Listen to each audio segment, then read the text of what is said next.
میرے پیر آج زمین پر نہیں ٹک رہے تھے۔ میں بڑی خوشی کے ساتھ اپنا سامان باندھ رہا تھا۔ اس سامان میں مجھ سے زیادہ میرے گھر والوں کے لیے چیزیں تھیں، اور جس میں میرے بچے کے لیے بھی بہت سا سامان تھا۔ وہ بچہ جسے میں نے ابھی تک نہیں دیکھا تھا، حتیٰ کہ یہ بھی نہیں جانتا تھا کہ لڑکا ہے یا لڑکی۔ پھر بھی میں اس کے لیے خریداری کی تھی۔ میں پورے 5 سال بعد اپنوں سے ملنے والا تھا، لیکن مجھے نہیں معلوم تھا کہ یہ میری خوشی ادھوری رہ جانے والی تھی۔ مجھے واپسی کی بہت جلدی تھی، کیونکہ اپنے گھر جا کر کچھ میں نے خود پر گزری تکلیف انہیں بتانی تھی، اور کچھ ان کے دکھ درد سننے تھے۔ ان کا تو پتہ نہیں، لیکن ان 5 سالوں میں میں نے اپنا غم اور خوشی نہیں بانٹی تھی۔ پردیس میں اپنے گھر والوں سے بات نہیں کر سکا، جس کے پیچھے ایک بڑی وجہ رہی تھی۔ میرے پردیس میں آنے کے فیصلے نے مجھے بہت کم عرصے میں بہت کچھ سمجھا دیا تھا۔ میں پردیس اس وقت آیا تھا جب میری نئی نئی شادی ہوئی تھی۔ بیوی جب حاملہ ہوئی تو اسی خوشی کے ساتھ تھوڑا سا غم تھا کہ میں پردیس جانے والا ہوں، لیکن میں بہت خواب اور خواہشیں لیے پردیس آ بسا۔ پردیس میں 5 سال پورے کر کے میں گھر واپس آیا تو جیسے میرے روکڑے ہی کھڑے ہو گئے تھے، کیونکہ میری بیوی اب بھی حاملہ تھی۔ میں ہکا بکا ہوئے اسے دیکھ رہا تھا، مگر پھر اپنی حیرت پر قابو پاتے اسے جلدی ہسپتال لے گیا۔ لیکن میری بیوی میرے ساتھ ہسپتال جانے کے لیے راضی نہ تھی۔ وہ زور زور سے چیخنے لگی کہ وہ اپنا بچہ نہیں دنیا میں لائے گی، بلکہ وہ اسے اپنے ہی پیٹ میں پالے گی، کیونکہ یہ دنیا بہت ظالم ہے، اس کے بچے کو مار دے گی۔ لیکن میں اس پر سختی کرتا اسے ہسپتال لے کر ہی گیا۔ وہاں ڈاکٹر بھی میں بیوی کو دیکھ کر حیران تھے اور جلدی سے آپریشن تھیٹر میں گئے۔ ابھی تھوڑی ہی دیر ہوئی تھی کہ ڈاکٹر آپریشن تھیٹر میں باہر نکلتے میرے پاس آئے، اور ان کے ہاتھوں میں جو چیز تھی اسے دیکھتے میرے ہوش فنا ہو گئے تھے۔ میں نے جانے کیا کیا سوچ کر اپنے ملک واپس آیا تھا۔ آگے سے اتنا بڑا غم میرا منتظر تھا۔ میں اپنے گھر میں اپنے سب بہن بھائیوں سے بڑا تھا، اس سے جلدی اپنے ابا کے ساتھ ان کے کام میں ہاتھ بٹانا شروع کر دیا تھا۔ میں جس دور میں پیدا ہوا تھا تب بچوں کو اتنا پڑھایا لکھایا نہیں جاتا تھا۔ بس نزدیک کے اسکول میں بچہ جتنا پڑھ لے اسے کافی سمجھا جاتا تھا۔ کبھی کسی نے نہیں کہا تھا کہ پڑھ لو، اور نہ ہی کوئی والدین کبھی اسکول میں استاد کے پاس گئے تھے۔ ہمارا گھر جس جگہ تھا اسے گاؤں بھی کہہ سکتے ہیں، اور قصبہ بھی، کیونکہ ابھی وہاں شہر والی سہولیات آنے لگی تھیں۔ سب لوگوں نے مویشی رکھے ہوئے تھے، اور کھیتی سب سے محبوب پیشہ تھا۔ زندگی میں کوئی بڑی خواہش نہیں تھی اور نہ ہی کوئی پریشانی۔ ہم 6 بہن بھائی تھے، مگر سلجھے ہوئے تھے۔ گھر میں نہیں ٹیلی ویژن تھا اور نہ فون۔ گاؤں میں ہی میٹرک تک کے لڑکوں کا اسکول تھا۔ یہاں سے کئی بار اپنے استادوں رشوت دے کر میٹرک پاس کر لیا۔ اس کے بعد کھیتی سنبھال لی، جس سے گھر اور باہر ہر جگہ عزت ملنے لگی۔ میرے ابا کو مجھ سے پر بہت فخر تھا۔ میں اپنی زندگی سے بہت مطمئن تھا، لیکن کاش یہ اطمینان ساری زندگی رہ پاتا، کیونکہ اس کے بعد ہر چیز مصنوعی ہو گئی تھی۔ ایک دن میں اپنے کام سے فارغ ہوا اور صاف کپڑے پہن لیے جو کہ استری نہیں تھے، اچھے سے کنگھی کی، اور گھر سے نکل پڑا۔ میرا رخ طرف تھا یہاں پر کچھ بڑی دکانیں بنی تھیں، جس سے گاؤں ترقی کی طرف چل پڑا تھا، کیونکہ وہاں پر ہر چیز موجود تھی۔ آج میرا ارادہ کچھ بازاری کھانے کا تھا۔ بے شک میٹرک کر لیا تھا، لیکن دن میں ابھی بھی بچہ تھا۔ وہاں پر چائے والے ہوٹل پر سائیکل روکتے میں وہاں پر چارپائی پر بیٹھ گیا۔ وہیں ایک طرف لوگ بیٹھے چائے پی رہے تھے اور ساتھ گپ شپ بھی ہو رہی تھی۔ ان میں سے کچھ میرے جاننے والے تھے، کسی بات میں مجھے شامل کر لیتے تھے۔ جب انہیں میں ایک نے ذکر کیا کہ پاس کے گاؤں کا ایک لڑکا باہر کسی ملک جا رہا ہے کام کرنے، سنا ہے کہ پاس یہاں کر دگنا ہو جاتا ہے، اور دیکھنے میں آیا ہے کہ اس کے طور اتوار بدل جاتے ہیں، یہاں ان کی بہت واہ واہ ہوتی ہے۔ پتہ نہیں کیوں میرا دھیان ان باتوں کی طرف چلا گیا، اور ان کی باتیں سن کر میرا دل للچانے لگا۔ پیسہ کسے اچھا نہیں لگتا، اور دوسرا بیرون ملک سے آنے کے بعد جو عزت ملتی ہے اس دن میں جو وہاں اپنے روز کاموں سے ہٹ کر دل و دماغ کو تھوڑا بہلانے کے لیے لے گیا تھا، اب عجیب سی بے چینی خود پر سوار کر لیا آتا تھا۔ اب اٹھتے بیٹھتے میں انہی سوچوں میں گم تھا اور خود خوابوں میں امیر ہوتے دیکھا۔ پہلے پہل میں نے خود کو سمجھانے کی کوشش کی تھی اور وہ دھیرے دھیرے کی دھیرے رہ گئی تھی، جس کی وجہ سے میں نے دل میں پختہ ارادہ کر لیا تھا کہ کسی نہ کسی طرح مجھے ملک باہر جانا ہے اور اس کے لیے ابا سے بات کرنا ضروری تھا، مگر ابا سے کرتے ہوئے ڈر لگتا تھا، اس سے میں نے پہلے اماں سے بات کی۔ خدا ہی ابا تک پہنچ جانتی تھی، مگر جیسے ہی میں نے اماں سے بات کی، اماں کا رد عمل ایسا تھا کہ جیسے میں نے کوئی جرم کیا ہو۔ وہ میری بات سنتے ہی رونے لگی۔ اماں نے روتے ہوئے کہا، ہم نے تمہیں اتنا بڑا اس لیے کیا، جب ہمارا خیال رکھنے کے دن آئے تو تم سیر کے لیے چل پڑے ہو۔ ان کی باتیں سن کر میں نے چپ کروانے لگا اور سمجھانے لگا وہ زمانے کی تھی جس میں باہر جا کر کمانے والی بات کوئی اچھی نہیں سمجھتا تھا۔ اماں نے ابا سے بات کی تو وہ بھی بھڑک اٹھے۔ پھر اماں نے ابا کو بہت نرم انداز میں وہ باتیں کی جو میں نے انہیں سکھائی تھی۔ وہ بات یہی تھی کہ میں باہر جا کر کماؤں گا، اپنے بہن بھائیوں کو اچھے سے پڑھا لکھا لوں گا اور ابا کو بھی کوئی پریشانی دیے بغیر سب کی شادیاں بھی کرواؤں گا، سب آپ کو حاجی حاجی بلائیں گے۔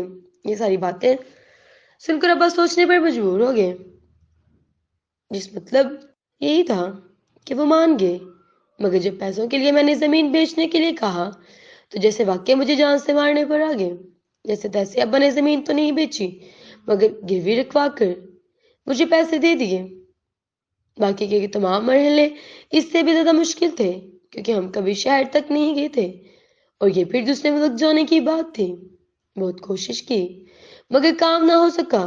یہ میری لگن تھی کہ میری ساری کاغذات مکمل ہو گئے۔ ہم سب بہت خوش تھے میرا، مگر اماں ابا نے سوچا کہ کہیں باہر کر انہیں بھول نہ جائے تو انہوں نے کہا کہ بیٹا شادی کر جاؤ، پھر پتہ نہیں تمہاری واپسی کب ہو۔ اماں نے لڑکی ڈھونڈی اور سادگی سے شادی کروا دی۔ میرے جانے میں بہت کم دن رہ گئے تھے اور ان دنوں میں اتنا ہی سمجھ پایا کہ وہ میرے اور میرے گھر والوں کے لیے بہتر ہے۔ جانے سے پہلے مجھے ایک اور خوشخبری ملی کہ میری بیوی ماں بننے والی تھی۔ امی بھی اپنی بہو کے خوب لاڈ اٹھاتا رہی تھی۔ جب میں نے جانا تھا کہ اس وقت بہت اداس تھے، میں جا رہا ہوں، مگر مجھے وہاں کی زبان اور کام کے بارے میں کچھ بھی معلوم نہیں تھا، مگر دل میں جذبہ تھا جس کے بل بوتے پر دیار غیر میں آبسا۔ میں نے ہمت نہیں ہاری اور کام کا ملا وہ کیا۔ یہاں آ کر میں نے گھر ایک دفعہ فون کیا، وہ بھی صرف اپنی خیریت کا بتایا۔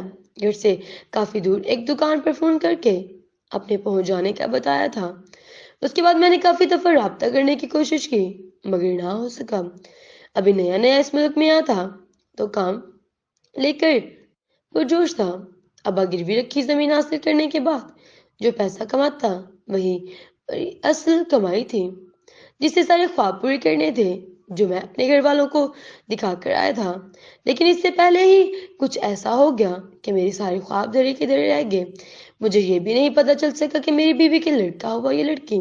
میرا جو گھر والوں کے ساتھ رابطہ تھا وہ بھی ختم ہو گیا تھا۔ اس ملک میں کوئی بھی مجھے جاننے والا نہیں تھا اور جو کو کام ملے تھے جس سے مجھے کچھ امید بندی تھی وہ بھی ٹوٹ گئی تھی۔ میں ایک چھوٹے سے گاؤں کا لڑکا تھا، مجھ میں کوئی تیز تراری نہیں تھی، میں دوسروں کو بھی اپنے جیسا سمجھتا تھا اور یہی بات میری سب سے بڑی بھول ثابت ہوئی تھی۔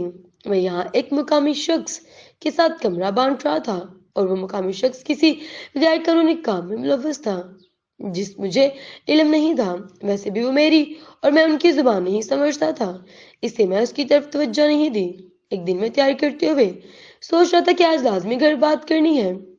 میری ابھی یہ کوشش تھی کہ میں زیادہ فضول خرچ نہ کروں، اسے فون بھی نہیں کرتا تھا، لیکن اس سے پہلے کہ میں اپنے کام کے لیے نکلتا اسی وقت پولیس آ گئی۔ میں نے ان سے لا کر اپنی غلطی پوچھی مگر انہیں کوئی بات سمجھ نہیں آئی۔ اس وقت میرے کمرے والا ساتھی بھی نہیں تھا جو میری مدد کر سکتا، لیکن انہیں خود کو مدد دیتے ہوئے میں نے کون سا کوئی غلط کام کیا تھا؟ میں نے ان کے الفاظ اور تاثرات تھوڑے سمجھ سکتا تھا۔ انہوں نے مجھے جیل میں بند کر دیا۔ وہ مجھے میرے کمرے والے ساتھی کی غلطی میں لے آئے تھے۔ مجھے لگا کہ میں جلد ہی یہاں سے نکل جاؤں گا، مگر ایسا نہ ہو سکا اور میں نے ناکردہ غلطی کی سزا بھگتنے لگا۔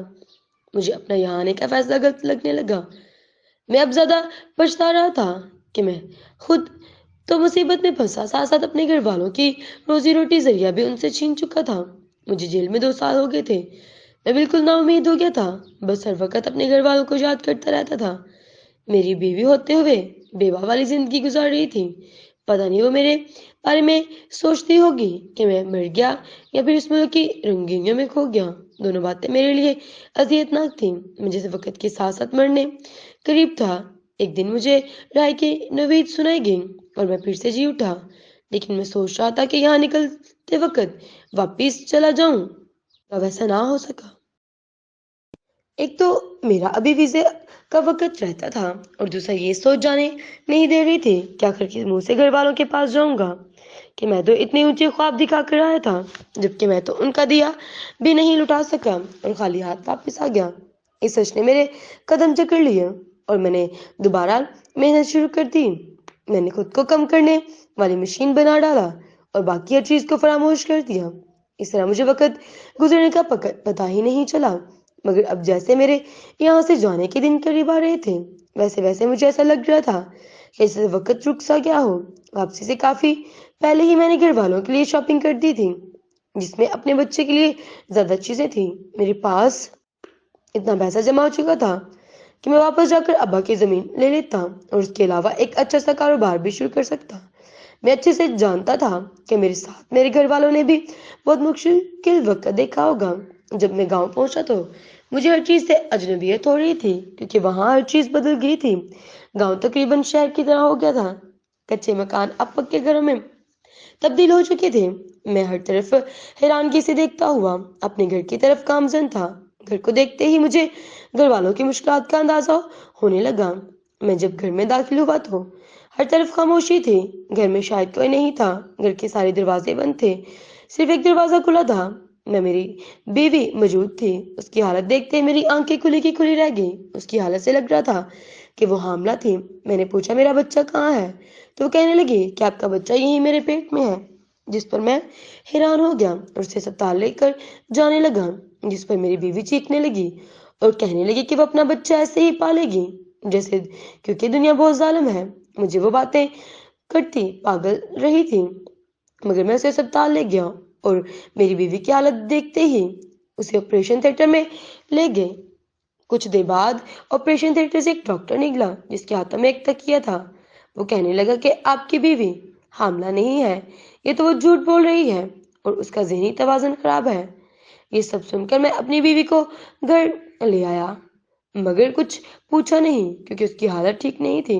جب گھر والے واپس آئے تو وہ سب مجھے دیکھ کر حیران ہو گئے تھے اور کوئی بھی مجھ سے ملنے کو تیار نہیں تھا۔ بس اماں مجھے اپنے ساتھ لگائے کھڑی تھی۔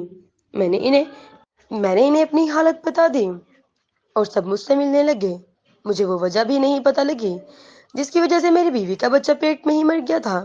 میرے لاپتہ ہونے کی وجہ سے سب اسے منحوس کہنے لگے تھے۔ سب کی باتیں سنتے وہ تھکنے لگی تھی کہ ایک دن وہ بے خیالی میں گر پڑی اور اس کے دماغ میں چوٹ لگی اور وہ بچہ بھی ضائع ہو گیا۔